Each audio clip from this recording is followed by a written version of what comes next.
Just want to welcome everybody to the Fox on Washington. Here, my name is Brad Jones. I'm the president of Harristown, and we're delighted to sort of come together today to just say thank you to a lot of folks who helped to make this happen, and also just get a chance to celebrate a really exciting project. So I just want to say this is one of the most interesting and fun projects that we've worked on for many years. In fact, it's the first real historic preservation project that I've had the chance to work on in my 20-year career at Harristown. So I just want to say that none of this happens easily, and the biggest impetus to allowing this to happen was our friends from Pinnacle Health, who came to us one day when we were working on some other things and said, geez, there's a building over around the corner. Do you think you guys might be interested in taking a look at it? I think I might have been in there that afternoon. Maybe it wasn't more than 24 hours, that's for sure. Sure you put the phone down and you came later. Yeah. That's right. So, but their generous partnership with us on this is what allowed this really to happen. This is a very sensitively restored project. From a lot of aspects. We were lucky enough to have a tremendous contractor with Trinity Construction. Joe Perkins is back here in the back. This was our first project with Trinity. It certainly will not be our last. He and his team did a wonderful job of restoring this building carefully. We had a lot of really good advice from Gina Dowdy, who was our historic preservation consultant, and our architect, Catherine Sterner. And our team, Denise Treaster, Sharon Hassinger, who helped pick some of the theme and the finishes here. This is a sort of a nod to the Art Deco theme, and I think they nailed it. It's a really fun theme, the gold trim and all the gold features, and the little touches that you find here are really wonderful. I wanted to have this ribbon cutting in February, even though it's a little chilly, because this place is almost full up. So our associate broker, Tracy Tressler, who does a lot of our leasing, I think has a whole blizzard full of prospects coming this morning. So that may just take care of it all. There's only 3 units left here out of 8. This was two bedrooms on the first floor and 6 one-bedrooms, second and third floor, three on each floor. I also want to thank our investor partner, Brian Ortenzio is here representing Select Capital, Commercial Properties. Select Capital has been with us on many of the apartment projects, practically, I think, all of them, with the exception of Strawberry Square. They've been a tremendous partner. We can't do this all on our own, and they've been a wonderful friend and partner to allow us to take some of these projects to the next level. So with that, I just want to take an opportunity to, again, give Paul Terburen, who's our Senior VP of Facilities and at Pinnacle Health, and really was the key to allowing us to get to this point. So. Thanks, Brad. Brad's been a great partner with UPMC Pinnacle over many years. I've been with him for about 10. We've worked on a variety of projects from Strawberry Square to the work you're doing on 2nd Street, our parking lot that we share together. And when the opportunity came for this building, Brad's right, we reached out and we created a partnership. We didn't want to see the building go into further disrepair. I mean, it's a beautiful building, has a lot of history to it, and glad we could work together to bring it to what it is today. Well, so thank you, Paul. Appreciate it. Thank you. It's the great thing about this neighborhood. This is just a wonderful neighborhood here. You've got a tremendous employer partner where there are thousands of jobs, close by here, and this is actually the first multifamily project that's been done in this neighborhood since across the street at Washington Square that was done in the 80s, and but really in the official Shipoke neighborhood, this may be the first actual multifamily project in a very long time. So. So I also want to take a moment to thank David Morrison, who's here. David, if you would come up, please. David represents, she's the executive director of Historic Harrisburg. David and his group were an inspiration for this project and continue to be an inspiration to us at Harristown and to so many others in encouraging us to pursue these kind of projects. In fact, David's team had this project on a list of properties that they wanted to preserve. We were delighted to take this one off the list. You've So taken David, it off. thank you. Thank you, Brad. Good job. This was on our Candlelight House tour in December. People got to see it for the first time. Almost 1,000 people got to see what city living would look like by coming through here. And that was about 5 hours after you finished renovating it. That's right. We were Good sweeping job. up as they came in. Yeah, so thank you for all you guys do to help us, inspire us to keep history of these buildings alive. Well, it's an important gateway to downtown Harrisburg. It's not just a building on a corner, it's a key corner. So doing this really has made a tremendous difference. Well, So thank you. I think all of you deserve a lot of credit. Well, we appreciate your partnership and all that you guys do in the community. You've had a number of good successes here in the last number of years here. The PHFA project being another wonderful success on the Locust Street corridor. I want to take this opportunity also to thank the Santana family.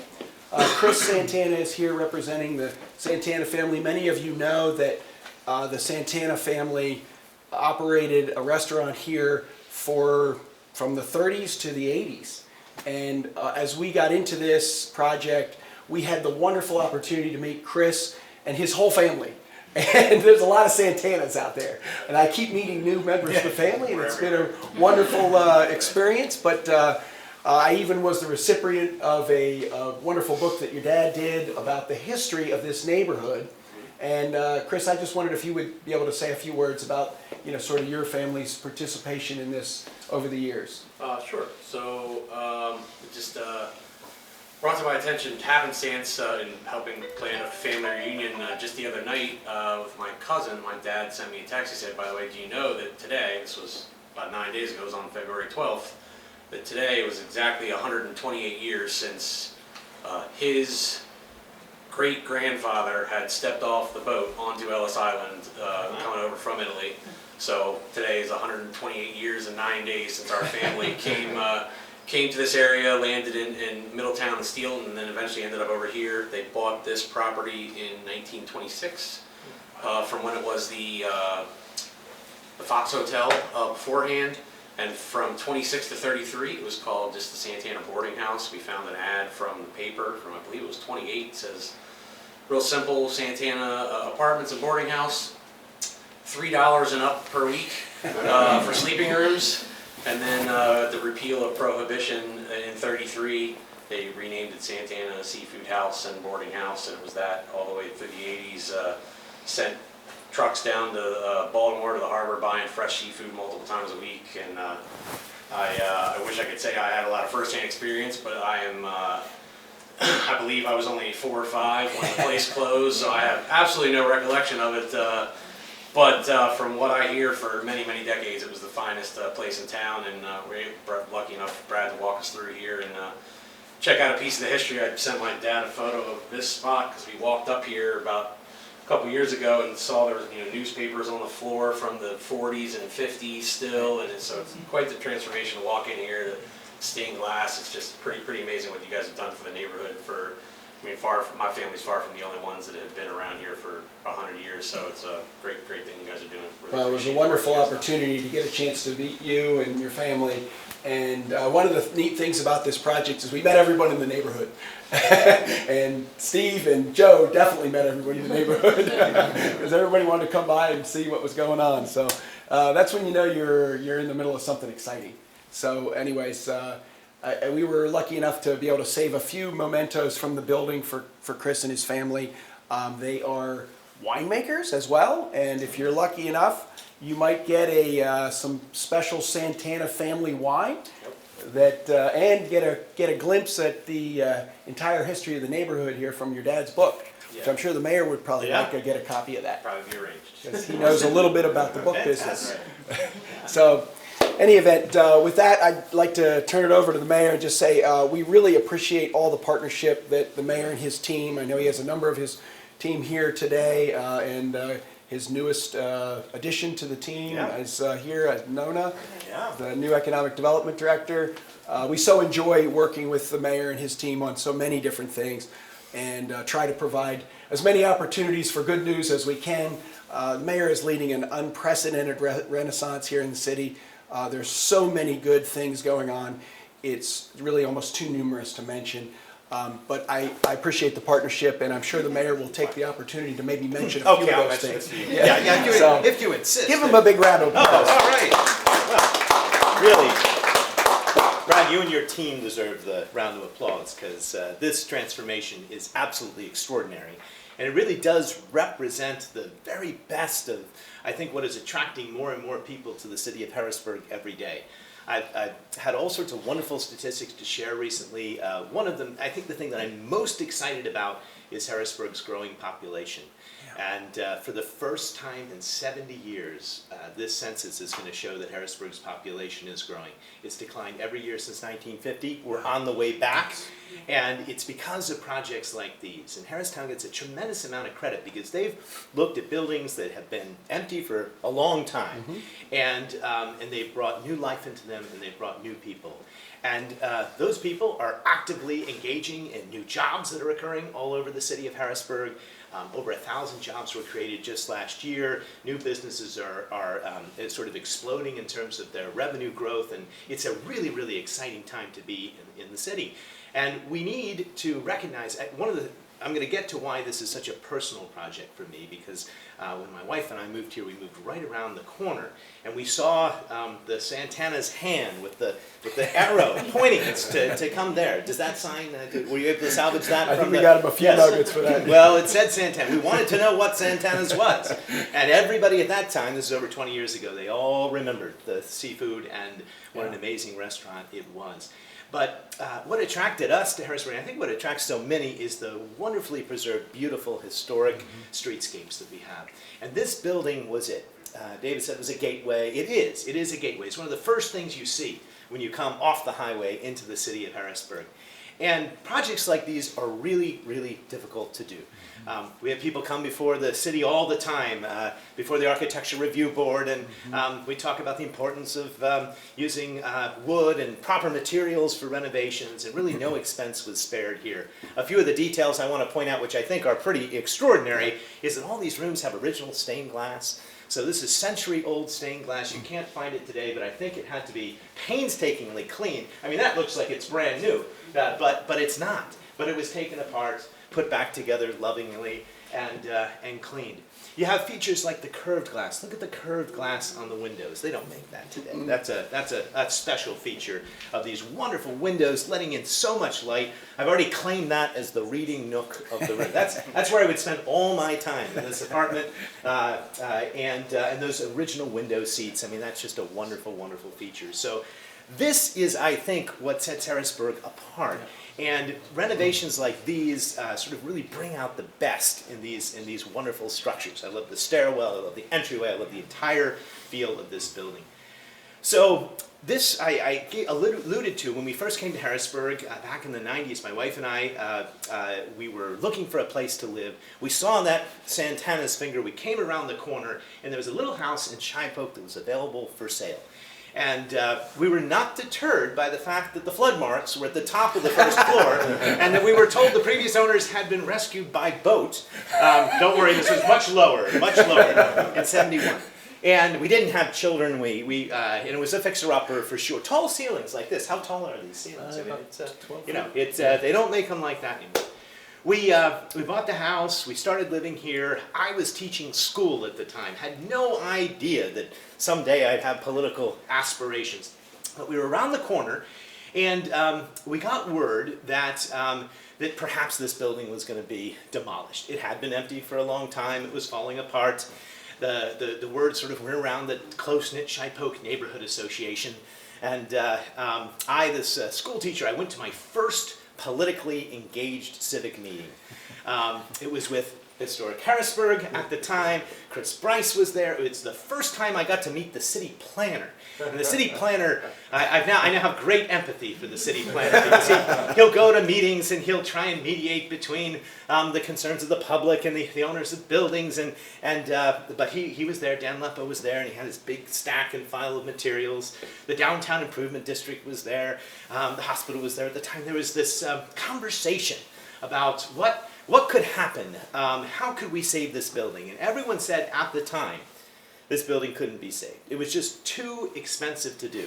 And there's a lot of risk. There has to be a lot of vision involved in projects like these. This is not an inexpensive renovation. You're spending, if I can say it, I'm sure over $100,000 a unit just to fix these up. And that's an extraordinary amount of capital investment. It requires holding and and having a long-term vision. And at that time, I think people were anxious about putting that kind of money in. And there were, but out of that meeting grew a partnership with UPM Pinnacle, which I think has shown amazing growth and development over the years in a very interesting way. So this is before the expansion on 2nd Street. This is before the expansion of the emergency services along Front Street. And it was a decision made at that time by the hospital to sort of expand in place and grow vertically rather than grow sort of horizontally through the neighborhood. It was exactly the way a meeting should go between a neighborhood group and the city and everyone else. However, that was 20 years ago, and there still wasn't a plan for what to do with the building. We saved the building at the time, and I kept hoping every year, year in and year out, that something would happen. And I think it made it on HHA's most endangered property list, and there was a lot of worry. And then came Harristown. And just to put this in the larger context, this was one of the very few buildings in the downtown that was currently empty. There are only a couple of others, and I know Brad has plans for each one of those, and we're not going to stop until they're all gone. But it's been an incredible transformation of empty spaces being filled with working people and smiling people. And I have to say, as I drove in, I was stopped by all the people going to work at the hospital. I guess the shift was, maybe one of the shifts was letting out, or the other one was coming in. And what a great opportunity, right? You could live here, you could walk to work, you're just a stone's throw from Harris Park and the beautiful river. It really represents everything that I love about the city. And again, it was my first experience with politics, and look where that has led us 20 years later. So congratulations to everyone. I am sure that people will be streaming up here in a few hours, and this very unit may not be available, but I have to say, I see the attraction to this, and what a great space it would be. Fantastic. Very well done. I believe we are going to cut the ribbon. Brad, before that, the mayor's remarks Yeah. have inspired me Okay. to add one thing. I'm going to make a premature announcement of something that hasn't been made public and really isn't supposed to be made public until the beginning of March. But on Tuesday of this week, this property was designated as one of the 2 properties to receive Historic Harrisburg's 2020 Preservation Award. All right. Wow, that's fantastic. Hey. I vote all Thank the you so people much. here deserve credit. Thank you very much. Thank you. bet. That's exciting. Yeah. Why don't we go ahead and bring our partners up? I also failed to mention David D'Angelo from S&T Bank. Yeah. David, if you would come up also and join us with the ribbon cutting. Here we go. 5, 4, 3, 2, 1. Congratulations. Fantastic. Well done. Thank you. Thank you very much. Thank you for having me.